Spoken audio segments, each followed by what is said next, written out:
என்ன, விநாயகருக்கு திருமணம் ஆயிடுச்சா? 2 மனைவிங்க இருக்கிறாங்களா? 2 மனைவி பேர் சித்தி புத்தியா?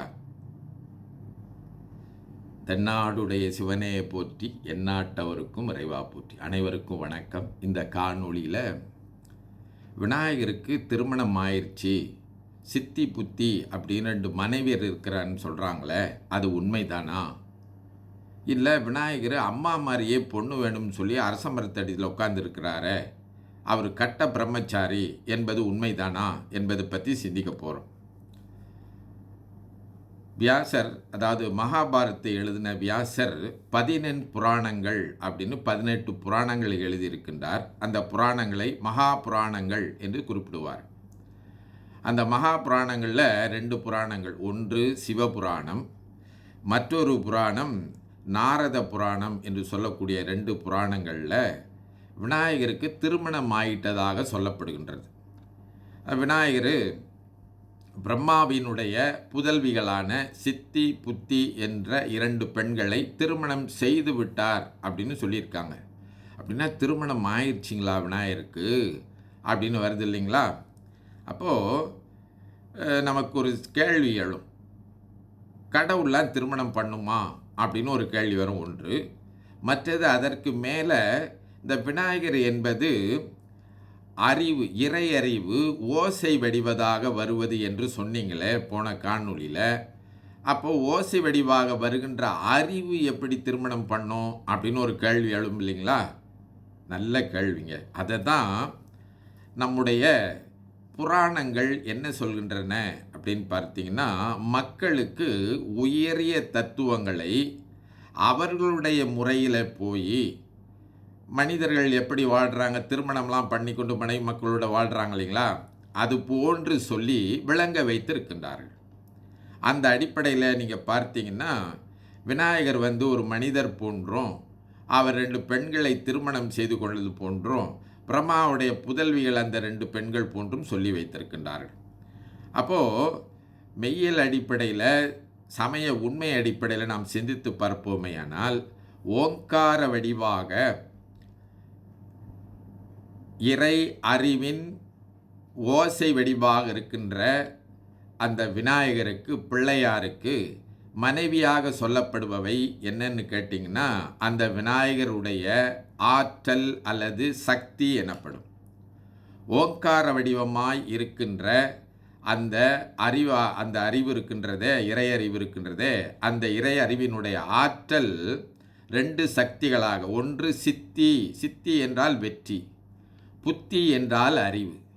அப்போது ஓசை வடிவாக இருக்கின்ற இறை ஆற்றல் நமக்கு வெற்றியையும் புத்தியையும் தன்னுடைய ஆற்றலாக கொண்டு அருள் செய்கின்றது என்பதை காட்டுவதற்காகத்தான் விநாயகர் 2 மனைவியை திருமணம் செய்து கொண்டதாக சொல்லி வச்சுருக்காங்க. இப்போ நம்ம தவறாக புரிஞ்சு கொள்ளக்கூடாது, கடவுளே 2 மனைவியை திருமணம் பண்ணிக்குதா அப்படின்னு.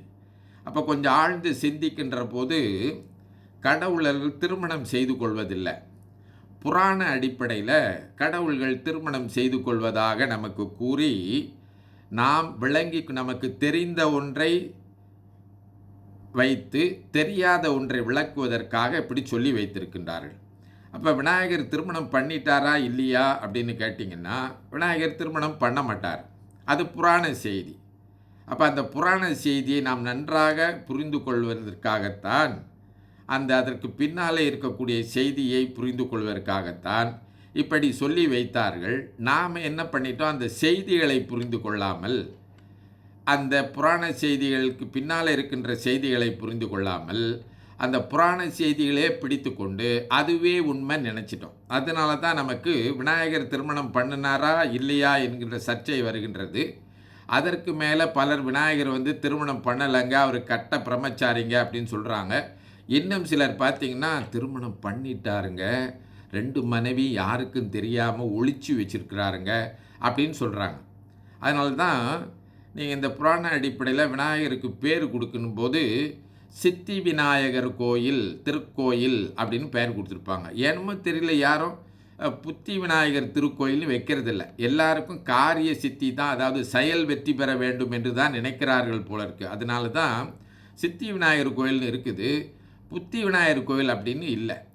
அப்போ அந்த அடிப்படையில் நாம் என்ன புரிந்து கொள்ள வேண்டும் என்று சொன்னால், நம்முடைய கடவுளர்கள் புராணத்தில் தான் திருமணம் பண்ணி கொள்வார்கள். உண்மையான மெய்யியல் அடிப்படையில் அவருடைய திருமணம் எனப்படுவது மெய்யியல் கோட்பாடுகளை அல்லது சமய உண்மைகளை, ஆழ்ந்த சமய உண்மைகளை அதன் பின்னாலே உணர்த்தி இருக்கின்றது என்று நாம் சிந்திக்க வேண்டும். அதனால் விநாயகர் திருமணம் பண்ணிட்டாரா இல்லையா என்ற சர்ச்சைக்கே நம்ம போகக்கூடாது.